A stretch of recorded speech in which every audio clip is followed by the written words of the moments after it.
गाली देना आसान है, खाना मुश्किल। गाली देकर कूल दिखना आसान है, लेकिन जब जनता पलटकर तुम्हीं को गरियाने लगे तब उस गाली को झेल पाना बड़ा मुश्किल है।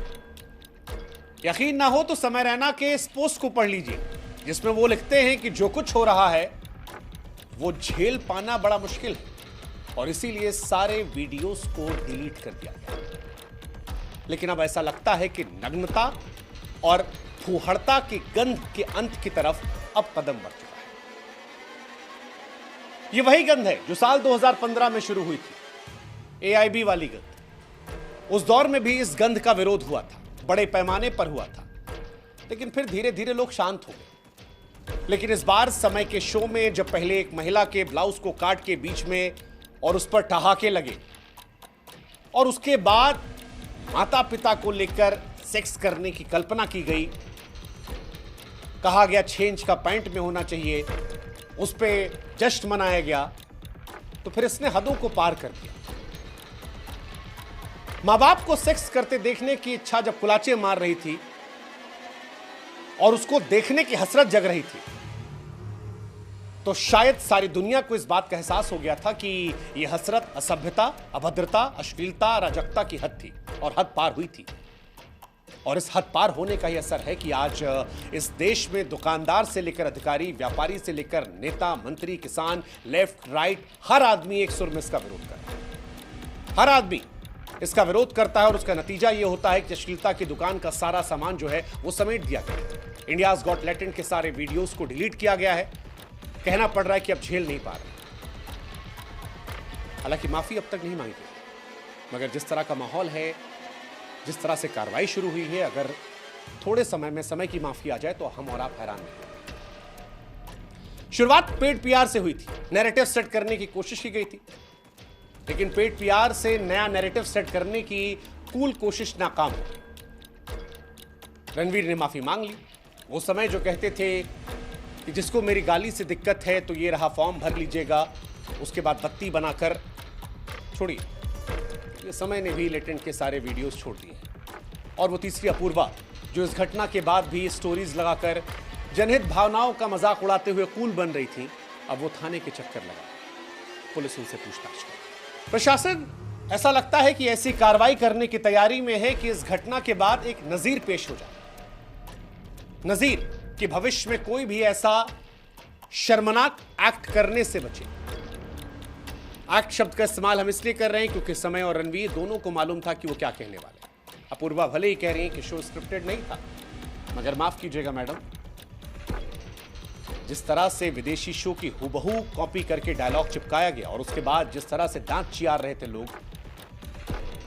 जिस तरह से रील लगाई जा रही थी मजाक उड़ाते हुए कि देखा अपनी लापरवाही का नतीजा, जिस तरह से आप मैडम कह रही थी कि जो कुछ हो रहा है मजा आ रहा है, ये और होना चाहिए, उसको देखकर लग रहा था कि आपको भी मालूम था कि विवाद होगा। पर शायद आप सोच रहे थे कि विवाद जैसे बार बार लोकप्रियता को बढ़ाता है, आपकी लोकप्रियता बढ़ेगी। पर सोच सोच का फर्क है। व्यक्ति जब गिरने को उत्थान मान लेता है तो फिर बुरा समय आना सिर्फ समय समय की बात होती है, और यही समय है। क्योंकि समय और बाकी सब ये भूल गए थे कि देश का एक बड़ा तबका है जो संस्कृति से प्रेम करता है, रिश्तों की मर्यादा को समझता है, शब्दों के संस्कार को जीता जागता है। वही तबका एक साथ एक सुर में आ गया, इतना आगे कि इन सबको पीछे हटना पड़ा। इतना पीछे कि भविष्य में यह घटना कईयों के लिए नजीर होगी कि बाबू अगर अश्लीलता, फूहड़ता, गंदगी का शॉर्टकट अपनाओगे तो नाप दिए जाओगे। देख लीजिए, महाराष्ट्र पुलिस जो है वो एक्टिव है, मामले की छानबीन कर रही है। साइबर सेल ने मामला दर्ज कर लिया है, शो में शामिल लोगों से पूछताछ करेगी। राष्ट्रीय महिला आयोग ने पहले ही आपत्ति जाहिर की है। 17 फरवरी को समय और रणवीर को पूछताछ के लिए बुलाया गया है। महाराष्ट्र के मुख्यमंत्री पहले कह चुके हैं कि बोलने की आज़ादी का मतलब नहीं कि आप कुछ भी बक दें, ऐसे लोगों पर कार्रवाई होगी। शिवसेना के सांसद नरेश गणपत महस्के ने संसद में गालीबाजों का मुद्दा उठाया है, मांग की है कि ऐसे लोगों पर सख्त कार्रवाई हो, नजीर पेश हो।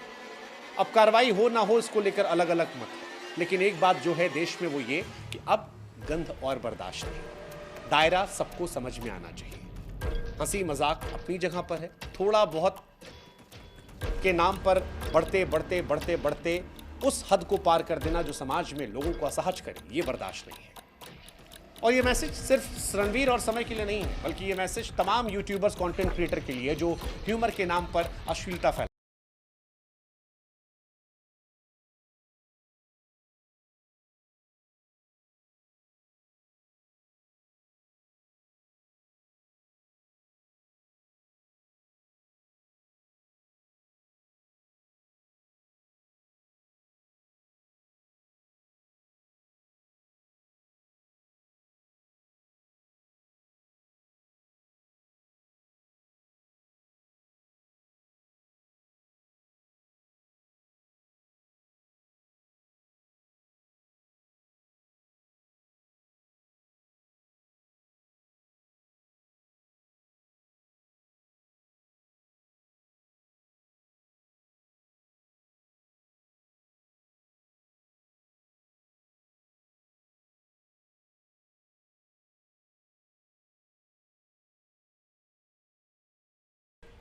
आज भी सस्ती है।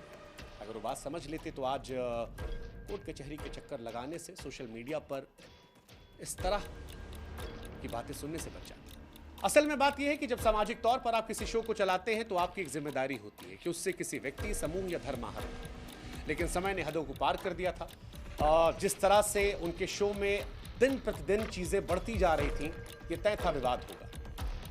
विवादों से अगर वो सीख भी लेते तो शायद बच जाते। आपको याद होगा कॉफी विद करणमाला शो, एक बार हार्दिक पांड्या, केएल राहुल गए थे, अभद्र टिप्पणियां हुई थी, बीसीसीआई ने हंटर चलाया था। तब का दिन है, आज का दिन है। कोई भी एक्टिव क्रिकेटर ऐसे किसी शो में नहीं जाता जहां से विवाद पैदा हो जाता। रणवीर तो तमाम साधु संतों को लाते थे। प्रेमानंद जी महाराज को सुन लिया होता, जिन्होंने कहा था कि आदमी को उस जगह पर नहीं जाना चाहिए जहां पर उसके जाने से चरित्र, अभिमान या व्यक्तित्व पर किसी तरह का दाग लगने की आशंका हो। अब जब समय रैना का कांड हो गया है तो फिर प्रशासन की ओर से क्लियर संदेश है कि गंध का अंत किया जाए और उसकी शुरुआत यहीं से की जाए। यही सही समय है। ये सच है कि समय रैना की जबरदस्त कॉमिक टाइमिंग के चलते शुरुआती दौर में कुछ वीडियोस गुदगुदाते थे। हल्का फुल्का हंसी मजाक समझकर हम जैसे भी उस पर ठहाके लगाने लगे।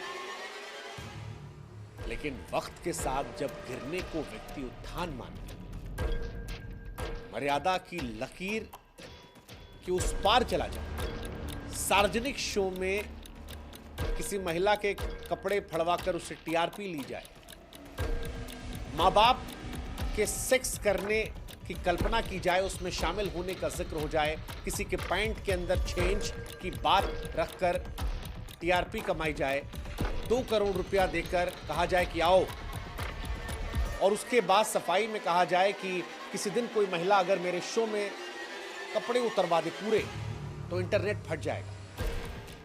ऐसी तमन्ना जब बढ़ जाए तब हंसी असहजता और घिनौनेपन में बदल जाती है। हमें यह एहसास था, इसीलिए बीते कई महीने में कई बार ऐसी असहजता पर सार्वजनिक विरोध किया गया था। रैना के शो में 33 साल की महिला जो 15 साल के बच्चे की मां थी वो आई और सोशल मीडिया पर फिलहाल वही ट्रेंड कर। क्या इंस्टाग्राम फॉलोअर्स और लाइक्स के लिए कुछ भी? और ये बहुत चिंताजनक है क्योंकि कोई कह नहीं रहा, लेकिन ये आने वाली पीढ़ियों को दे क्या रहा है? क्रिएटिविटी के नाम पर अश्लीलता, कुहड़ता, गंदगी। मैं सोशल मीडिया प्लेटफॉर्म जब देखते हैं बहुत गंदगी हो गई। लड़का है तो वो कुछ गाली बकेगा, लड़कियां हैं तो अपने कपड़े कम करेगी। अपने पॉडकास्ट के जरिए भी ऐसे विषयों को बीते कुछ समय में हमने लगातार उठाया था ताकि हम अपनी गलती को दुरुस्त कर सकें, समय रहते हम सबक ले सकें। लेकिन जो सबक हम इनको समझाना चाह रहे थे, जो देश में देना चाह रहे थे, उसको ये नहीं समझ रहे थे, और यही वजह है कि आज इनका समय खराब हुआ है। हालांकि ये काम पहले भी होना चाहिए था। इस काम के लिए हम और आप भी जिम्मेदार हैं, क्योंकि हमने आप में या हमारे जैसे कुछ लोगों ने शो को देखा, शुरू में ठहाके लगाए और उन ठहाकों से इन्हें हिम्मत बढ़ती गई। बढ़ते बढ़ते बढ़ते बढ़ते ये माँ बाप के उन लम्हों को इस तरह से इमेजिन करते गए, खुलकर कहने लगे कि 6 इंच का चाहिए पैंट में, ये कहा कि 2 करोड़ है आके ये कर लो। ये सारी बातें रुक सकती थी, लेकिन देर आए दुरुस्त आए। सोशल मीडिया पर फिलहाल कई ऐसे लोग हैं जो फुहड़ता, नग्नता, अश्लीलता को जस्टिफाई भी कर रहे हैं। वो कह रहे हैं कि ऐसे शो टिकट लेकर देखने जाते हैं, डार्क कॉमेडी की दुहाई देकर बचाव कर रहे हैं। लेकिन इन लोगों को समझ में नहीं आता कि इस तरह से अभद्रता करना, माँ बाप को लेकर इस तरह से घिनौनी बातें करना, इनका प्रचार करना, ये डार्क कॉमेडी नहीं। क्योंकि हो सकता है कि आपने ये कंटेंट कुछ लोगों के लिए रखा हो, लेकिन सबको पता है कि ये कंटेंट सोशल मीडिया पर ट्रैवल कर रहा है। यूट्यूब से आपको लाखों की कमाई हो रही है, सच है, लेकिन इस कमाई के लिए जिस तरह से अश्लीलता, फूहड़ता, संभोग जैसे कंटेंट का इस्तेमाल किया गया है, व्यक्ति की आज़ादी, स्वतंत्रता के नाम पर सड़क पर सेक्स करने की तमन्ना है, या फिर शो में किसी के कपड़े उतरवाने का ख्वाब है।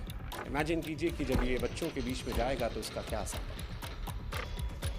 हैरानी इस बात की भी, किसी के माँ बाप ने आकर यहाँ पर नहीं कहा। शायद माँ बाप को भी लग रहा था कि लाइक्स बढ़ रहे हैं, सब्सक्राइबर बढ़ रहे हैं, पैसे आ रहे हैं, क्यों रोका जाए। औलादें अश्लीलता का आकाश रच रही थी। पहले कोई भी 100 बार सोचे, कोई भी बड़ा आदमी, पब्लिक फिगर ऐसे शोज में जाने से बचेगा। सबसे बड़ी बात, माँ बाप को एहसास होगा कि उनका बच्चा क्या देख रहा है या क्या बना रहा है, क्या बनाकर सोशल मीडिया पर डाल रहा है। हमें ऐसा लगता है कि ऐसे कंटेंट पर लगाम लगनी चाहिए। भारी पीआर के बीच में भी दोबारा ये वीडियो बनाकर इस मुद्दे को हम उठा रहे हैं। हम जानते हैं कुछ लोग इसका विरोध करेंगे, इसके जरिए हमें भी निशाना बनाया जाएगा, हम पर भी आरोप प्रत्यारोप होंगे, लेकिन फिर भी हम उम्मीद करते हैं कि आप हमारा साथ दें। हम उम्मीद करते हैं कि इन आवाज़ों से उन तक आवाज़ पहुंचेगी जो इस पर ठोस कदम उठा सकते हैं, और उम्मीद करते हैं कि बेहतरी की ओर कदम उठाए जाएंगे। लगाम लगाई जाएगी उन लोगों पर जो अपने फायदे के लिए नग्नता, अश्लीलता को परोसते हैं। और जाते जाते हम सिर्फ एक बात कहना चाहते हैं कि जुबान पर लगाम दिखती नहीं है, मगर होनी चाहिए। फिर कहेंगे समय के साथ जो कुछ हो रहा है या बाकी लोगों के साथ, तो सबक है कि व्यूज़ बढ़ाने के लिए शॉर्टकट अपनाओगे तो आक्रोश एक दिन अलग स्तर पर आपको ले जाएगा, और इस आक्रोश के साइड इफेक्ट को झेलकर आप अलग थलग पड़ जाएंगे। बेहतर है समय रहते सबक ले लो।